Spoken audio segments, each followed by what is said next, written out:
إذا عندنا هنايا حساب النتائج اللي عطاوهولنا في التمرين تاعنا. واش فيه المنتوجات العملياتية الأخرى والأعباء العملياتية الأخرى والاسترجاعات الاستغلال، وعندنا هنا المنتوجات المالية والنتيجة المالية. إذن احنا راح نستغلوا نص التمرين أو المعلومات الإضافية. عندنا معدل الضرائب 19%، عندنا نسبة المردودية المالية 8%. علاش عطاونا نسبة المردودية المالية؟ باين بلي كاينة حاجة. وشنو هذه الحاجة؟ إذا تبع معايا هنا. إنجاز خامسا، إعداد حساب النتائج حسب الطبيعة. إذا نستغل المعطيات تاعنا بالترتيب. نبدأ أولا بنسبة المردودية المالية، والتي تساوي النتيجة العادية قبل الضرائب طبعا تقسيم رؤوس الأموال الخاصة اللي هي الحساب 101. إذا جينا شفنا في التمرين رؤوس الأموال الخاصة مبلغها 2,500، ونسبة المردودية المالية هي 8%. إذا نضرب الطرفين في الوسطين، هنا راهو تقسيم 1، ومنه النتيجة العادية تساوي 2,500 رؤوس الأموال الخاصة ضرب 0.08 يعني 8%، والنتيجة 200,000 دينار. نجو لحساب النتائج ونسجلوا النتيجة نتاعنا العادية قبل الضرائب مبلغ 200,000 دينار. هنا الضرائب على النتائج 200,000 نضربوها في 19% تعطينا 38,000. ثم نقصوا من 200,000 نقصوا 38,000 نتحصل على النتيجة الصافية وهي 162,000. نعود نولو للفوق.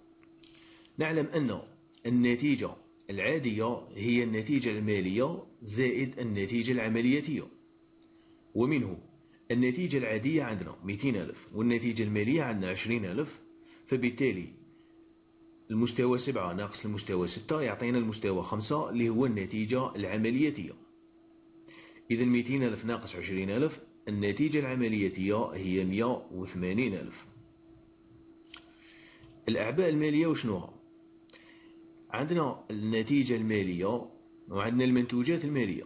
نعلم أن المنتوجات المالية نطرح منها الأعباء نلقاو النتيجة المالية، ومنه المنتوجات المالية نطرح منها النتيجة المالية نلقاو الأعباء المالية، وهي بمبلغ 16,000 دينار، يعني يستوي 30 ناقص 16 يعطينا 20. الآن نزيدو نمشيو نشوفوا المعطى الثاني. واش قال لك؟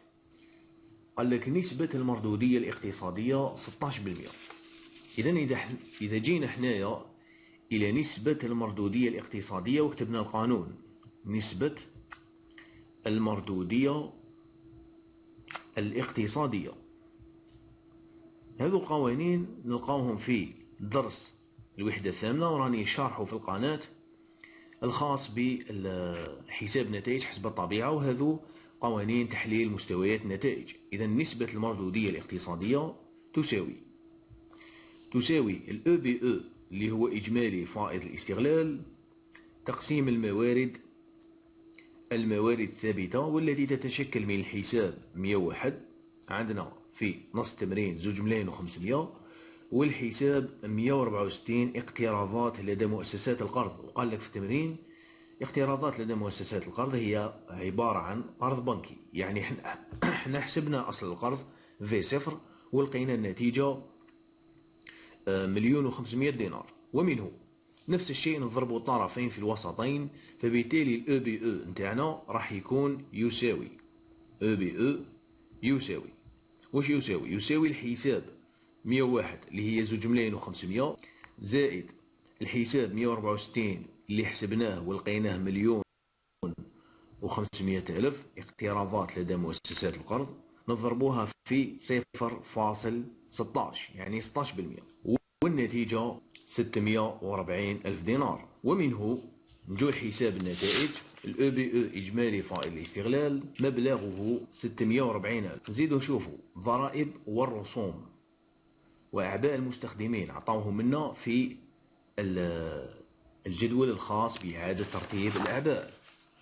هامليك هنا عندنا الحساب 63 70 ألف والحساب 64 16 ألف، نكتبوهم.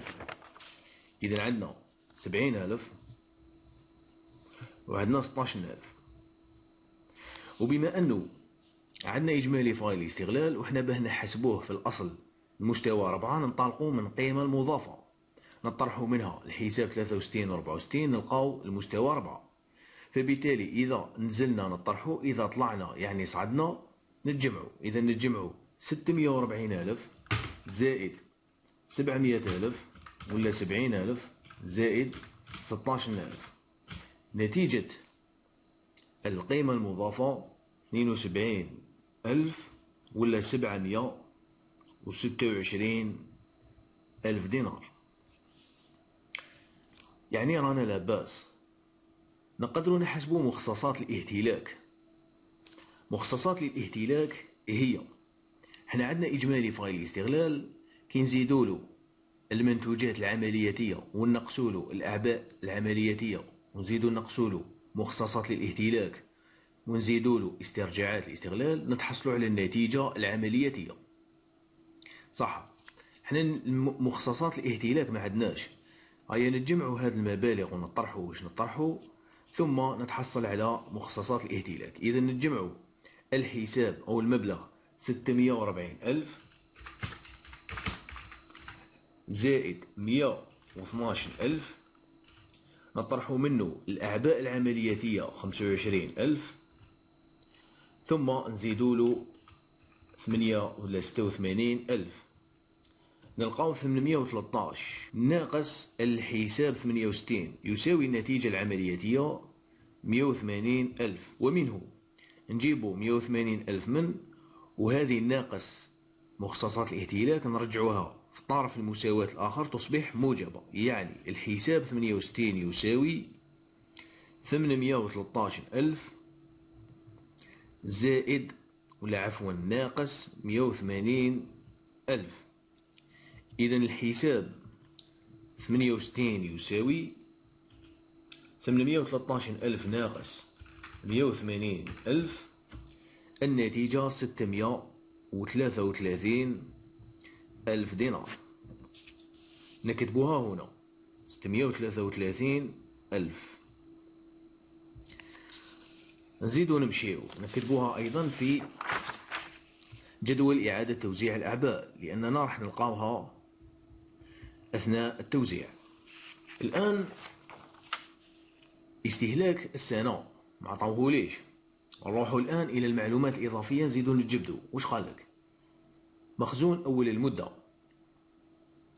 من المنتجات التامة 150 ألف، ومخزون ثاني المدة من المنتجات التامة 300 ألف.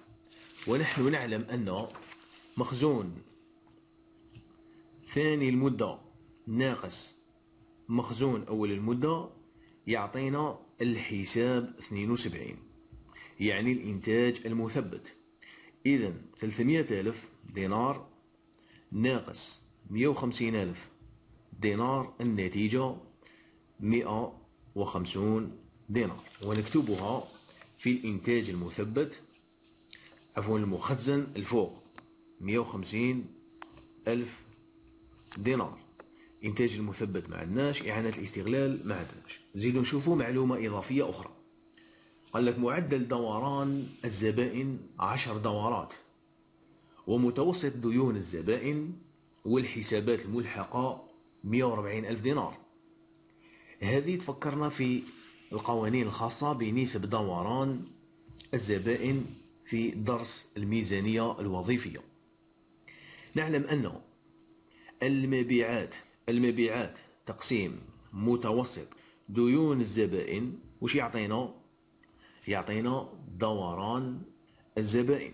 صح، احنا في التمرين عطونا معدل دوران ديون الزبائن اللي هو 10 دورات، وعطونا متوسط ديون الزبائن اللي هي 140 ألف. إذا نضرب طرفين في الوسطين نتحصل على المبيعات اللي هي 1,400,000. يعني 140 ضرب 10 تعطينا 1,400,000. المبيعات هي الحساب 70 في حساب النتائج اللي هي الCA، رقم الأعمال. إذا نجو إلى المبيعات من البضائع والمنتوجات ونكتب 1,400,000. الآن إنتاج السنة نقدر نحسبوه 1,400,000 زائد 150,000 يعطينا 1,550,000. وش بقالنا؟ بقالنا استهلاك السنة. نعلم أن القيمة المضافة هي المستوى الأول زائد أو عفوا ناقص المستوى الثاني، إنتاج ناقص استهلاك. فبالتالي الإنتاج ناقص القيمة المضافة يعطينا الاستهلاك، ومنه استهلاك السنة 824,000 دينار. ما زال لنا الحساب 60 والحساب 61 و 62. نجو إلى البيان نتاعنا أو جدول إعادة توزيع الأعباء. الحساب 61 و 62 ما عندناش. الحساب 602 و 608 عندنا، وقال لك في التمرين باللي الحساب 602 و 608 ما هي إلا 20% من المشتريات المستهلكة. لأنه حنا واش حنا نعرفوا باللي الحساب 60 مشتريات المستهلكة يتكون من الحساب 602 إلى 608، ويتكون من الحساب 601 بالنسبة للمؤسسة الإنتاجية. أما إذا كانت مؤسسة تجارية نستعمل حساب 600. إذن هنا هذا الحساب 60 يمثل لنا نسبة 100%. هذا الجهة حساب من 602 608 ويقول لك باللي تمثل 20%. تبقى لنا الحساب 601 يمثل 80%. الآن ما يهمنا هو الحساب 60.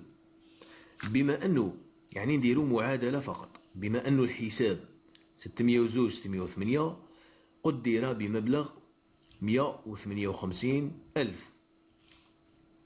فبالتالي إذا قسمناه على 20% نتحصل على الحساب 60.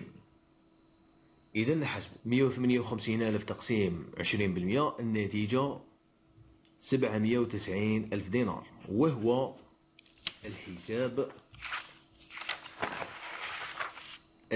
60 مشتريات مستهلكة. عفوا هنا 9. بقات لنا الخدمات الخارجية والخدمات الخارجية الأخرى. حنا نعرفوا بالاستهلاك السنة هو مجموع الحسابين 60 و 61 و 62، فبالتالي الخدمات الخارجية والخدمات الخارجية الأخرى هي استهلاك السنة ناقص مشتريات مستهلكة. إذا 824,000 ناقص 790,000، والنتيجة راح تكون 340 ولا 34,000 دينار، ونكتبها أيضا في جدول إعادة توزيع الأعباء لأننا سنحتاجها. الآن نكون انتهينا من إعداد حساب النتائج حسب الطبيعة، وطبعا استعملنا في ذلك المعلومات اللي جبناها من الحل السابق للقروض، وأيضا ذكرنا فيها نسب تحليل مستويات النتائج وكذا القوانين الخاصة بنسب دوران الميزانية.